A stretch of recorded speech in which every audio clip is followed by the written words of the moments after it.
So, a woman on Thursday night in Winnipeg here was assaulted at the Burmax Cafe, and this is being described as one of the worst anti Semitic hate crime attacks in Winnipeg's history, right? So, if this is the case, then I guess we don't have a lot of anti Semitism in Winnipeg, right? And it's not so bad because what apparently happened is the police showed up and there was a woman who was apparently hurt, and also the store was demolished to an extent, and the tables were flipped over, plates were broken, there was graffiti of swastikas and all that other typical things, right? But I'm not really buying the story, honestly. It seems pretty fishy to me, right? uh I almost expected the girl to have like a noose around her neck, like Jesse Smollett when the police came and arrived to see what was wrong, right? So, this same store apparently has also had four separate anti-Semitic attacks in the past, right? Well, attacks as in, spray painting on their door like Jew or something like that, right? And this is all jotted down in the hate crime list, etc., right? So they can, well, there's another hate crime against Jewish people. See, rise anti-Semitism. But you would think if they'd had so many recent, uh, vandalism incidents over the past few months, and they even said since 2014 that they were having issues ever since they opened up, that they would put a security camera outside. Are they really that cheap?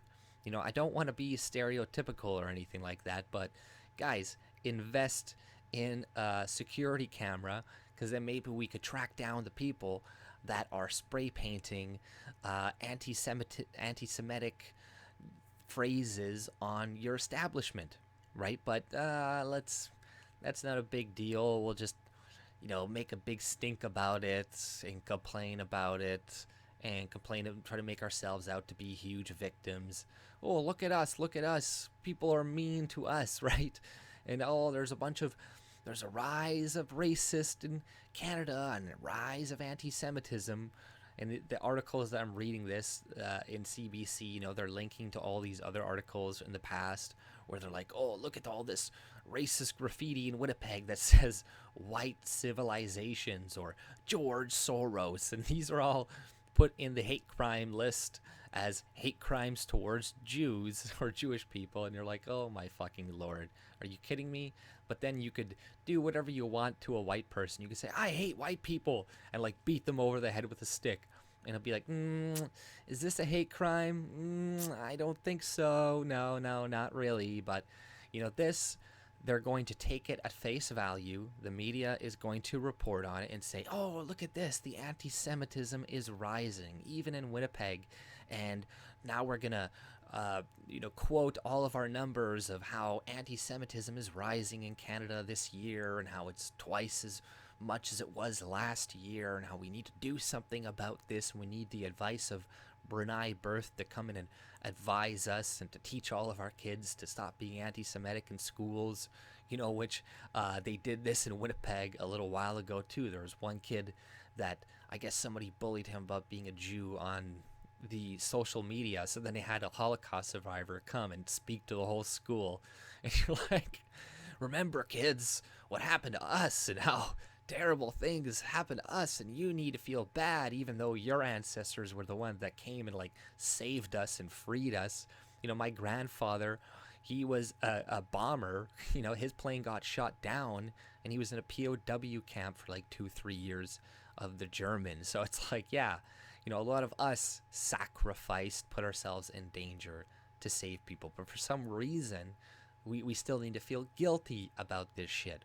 Years later, it's like, what this is so stupid, right? And, there's lots of racism towards white people. I'm really not going to care anymore about racism towards black people, Asians, Jewish people, anti-Semitism, Islamophobia. I don't care about any of that until you guys start caring about this anti-white racism that is being promoted on the media, that politicians are saying that is being promoted in the schools and the educational systems. Until you guys start calling out that racism, I don't really care, right? I'm not gonna do it. I'm not gonna advocate for anybody to do anything like what happened to these people in their establishment. But are you gonna? Am I gonna defend people? No, because all I ever hear is about how terrible white people are and how, and like I said, it's almost impossible to get us put or get any crime directed towards us put on a hate crime. So we should just scrap it completely because it's just a political tool that leftists use anyways to be like, oh, see, look at all the rise. We need hate speech laws and we need to take away your freedom of speech and all these other rights in the future. But this story itself that happened in the Burmax Cafe, like I said, it's very it doesn't sound believable to me. It sounds like something in a movie. You know, the cops show up and this girl, she's just on the ground injured, like, oh, and everything. There's just broken plates everywhere. They just hate Jewish people so much, right? You know, I don't know. Maybe they wanted insurance money or something like that, right? I have no idea, but I'm gonna say allegedly as much as I can because I don't want people to see this and then come and sue me, right? That's just my opinion. I'm not saying this is for sure 100%. I'm just saying the story sounds a little fishy to me. Okay, it sounds a little fishy to me. Why is there any cameras in the store? Is there anything? Does she remember the face? The cops aren't saying anything about it either. They're not saying anything about whether this was whether she got assaulted when she walked into the establishment or whether she was already in there. They're not really releasing too many details. So, I can understand the police doing that, I guess, while still in an investigation. But if it comes out that this person lied or wasn't telling the full truth about what happened, but there's not going to be another story probably about, oh, these people lied about this, these people lied about this to promote this agenda of them being a victim, right? And that's the thing. A lot of these hate crime stats are fake. A lot of them are hoaxes. I think I was watching a video from Devin Tracy, the Atheism is Unstoppable, and he was going through the SPLCU's hate crime stats of white supremacists, right? And crimes. And if you look through a lot of them, there was some instances where there was a black guy killing another black guy, and they put this down as white supremacist hate crime. And there was other ones where this white guy killed another white guy. Like most of the time it was that. There was maybe one instance where there was like a white guy who's like a clear skinhead who killed some black person. But other than that, it was all like crime that was going on between the races, or even sometimes black people killing other black people, but they put that in there. So you don't believe any of these numbers. These numbers are just there to manipulate you. And if this legitimately did happen to this store, I feel bad. And nobody should do that.